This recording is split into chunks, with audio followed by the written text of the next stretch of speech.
அஸ்ஸலாமு அலைக்கும் வரஹ்மத்துல்லாஹி வபரகாத்துஹு. தினமும் ஒரு ஹதீஸ். அல்லாஹுவின் தூதர் ஸல்லல்லாஹு அலைஹி வஸல்லம் அவர்கள் பல வண்ணங்கள் நிறைந்த ஆடையை அணிந்து கொண்டு தொழுதார்கள்.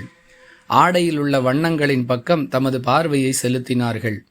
தொழுது முடித்ததும் எனது இந்த ஆடையை எடுத்துச் சென்று அபூ ஜஹம் அவர்களிடம் கொடுத்துவிட்டு, அவரிடம் இருக்கக்கூடிய வண்ணங்கள் இல்லாத ஆடையை கொண்டு வாருங்கள்.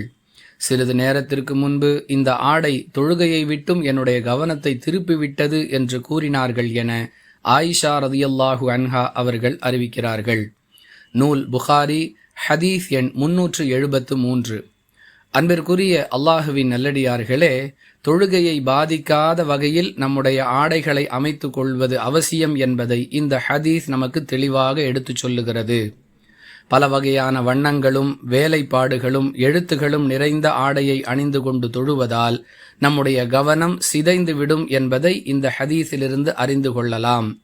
எங்களுக்கெல்லாம் அதுபோன்று எந்த பாதிப்பும் ஏற்படாது என்று யாராவது வாதிட்டால், அல்லாஹுவின் தூதர் ஸல்லல்லாஹு அலைஹி வஸல்லம் அவர்களை விட நாங்கள் மேலானவர்கள் என்று சொல்லாமல் சொல்லுகிறார்கள் என்பதே அதன் பொருள்.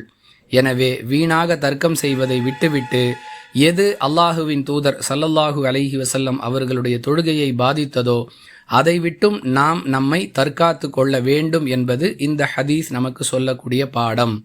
புரிந்து நடந்து கொள்வோம். வாஹிரு தஅவானா அனில் ஹம்துலில்லாஹி ரப்பில் ஆலமீன்.